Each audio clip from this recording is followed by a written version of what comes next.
Congratulations on getting to this point in this pandemic. It has been an extraordinary effort. Give us an update on the last 2 months. What surprised you about what needed to be done in this city for the MTA? Well, first, thanks for having me. It's not a surprise, but I am awestruck and overwhelmed by the job that the MTA operating folks did, subways, buses, Metro North, Long Island Railroad, bridges and tunnels. They were literally heroes moving heroes. The pandemic has obviously had, the epicenter has been New York City and the New York, New Jersey region. And the losses, whether fatalities, illnesses, economic damage, have been extensive. But the MTA workforce has done a tremendous job.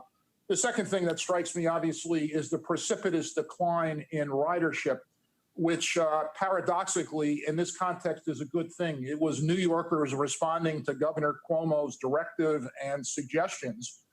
Directive by executive order with the force of state law, but also his suggestions that the way to minimize the number of cases and fatalities in New York City and New York State was for people to stay home and not ride public transit, except for first responders and essential employees. And New Yorkers answered that call. Happily, today, we're restoring full service on the subway. Service is good this morning. Last week, we did a physical survey of about nearly 50,000 customers, and mask compliance, which is now a part of state law, was 92%. The most important thing that the most important thing our customers can do is to wear masks to protect themselves and their co-commuters and our employees. And that 92% is an impressively high number and one we want to drive higher. How are you going to police usage of masks? I'm on a train, I'm on a bus, and there's that one idiot, those two idiots without a mask. How do you police that? So here's an answer to that question. First, we're starting from a good place, which is 92% compliance. I spent 40 minutes in Grand Central Terminal this morning, and frankly, the customer compliance looked higher than that. What the MTA is doing this morning in subway stations throughout the entire system is distributing this week 2 million masks. We got 1 million masks donated by the state and the city each. We've got MTA employees and volunteers from both the state and the city and the MTA helping distribute those masks. So the most important action that can be taken by our customers is wearing masks. 92% is a pretty good start. We're going to monitor it and report it going forward. On top of that, we are disinfecting every subway car, every bus, every Metro North and Long Island Railroad commuter rail at least once a day. And in the case of subways and buses and commuter rails, multiple times a day. We're disinfecting our stations, all of them, at least twice a day.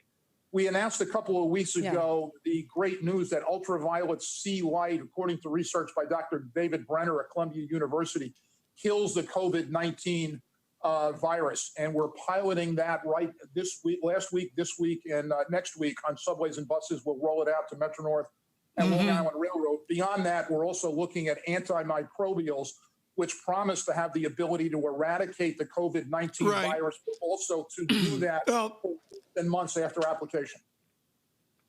Mr. Foye, let me bring in my colleague, Lisa Abramowicz. Lisa? Well, no, Chair, one thing that I'm struggling to understand is how quickly ridership has to get back up to near where it was in the past in order for the MTA to remain solvent without federal government help or additional borrowing, perhaps, through the Fed's new facility. So, Lisa, great question. Obviously, in the CARES Act, the MTA received over $3.8 billion. The HEROES Act, which was passed by Speaker Pelosi, and both of those we owe great thanks, and have to acknowledge the work that Senator Schumer and the New York congressional delegation did on a bipartisan basis. Like every transit agency in the country and around the world, ridership has declined precipitously. That's the flip side, obviously, of New Yorkers responding to Governor Cuomo's directive and request that people stay home. Today is an important day, phase one of the recovery of New York. We expect, and anecdotally, first of all, we're providing really solid, reliable subway and bus service this morning. There have been no delays reported. We see mask compliance at a very high level, and we believe that ridership is headed higher. Obviously, we are in the phase one, significantly below the ridership in pre-pandemic days. We and every other transit agency are going to require federal aid to get us through 2020. About half of our revenue is based on fares and tolls. The other half is on a package of dedicated taxes and subsidies, which are economically sensitive or transaction based. The Fed's action last week on the municipal liquidity facility is important.